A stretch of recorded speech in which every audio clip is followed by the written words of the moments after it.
بسم اللہ الرحمن الرحیم۔ موسیٰ علیہ السلام ننگے ہو گئے جب پتھر سیدنا موسیٰ علیہ السلام کے کپڑے لے کر بھاگ گیا۔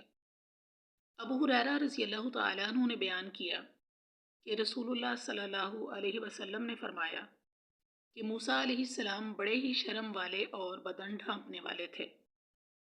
ان کی حیا کی وجہ سے ان کے بدن کا کوئی حصہ بھی نہیں دیکھا جا سکتا تھا۔ بنی اسرائیل کے جو لوگ انہیں اذیت پہنچانے کے درپے تھے وہ کیوں کر باز رہ سکتے تھے؟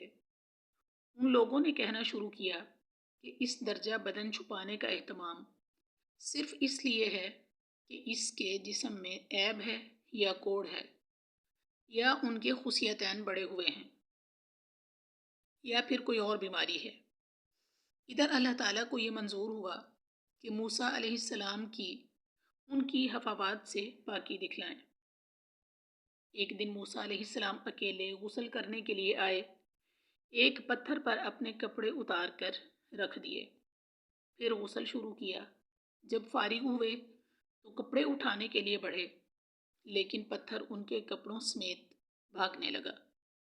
موسیٰ علیہ السلام نے اپنا عصا اٹھایا اور پتھر کے پیچھے دوڑے، یہ کہتے ہوئے کہ پتھر میرا کپڑا دے دے۔ آخر بنی اسرائیل کی ایک جماعت تک پہنچ گئے اور ان سب نے آپ کو ننگا دیکھ لیا۔ اللہ کی مخلوق میں سب سے بہتر حالت میں، اور اس طرح اللہ تعالیٰ نے ان کی تہمت سے ان کی برات کر دی۔ اب پتھر بھی رک گیا اور آپ نے کپڑا اٹھا کر پہنا، پھر پتھر کو اپنے عصا سے مارنے لگے۔ اللہ کی قسم، اس پتھر پر موسیٰ علیہ السلام کے مارنے کی وجہ سے 3 یا 4 یا 5 جگہ نشان پڑ گئے۔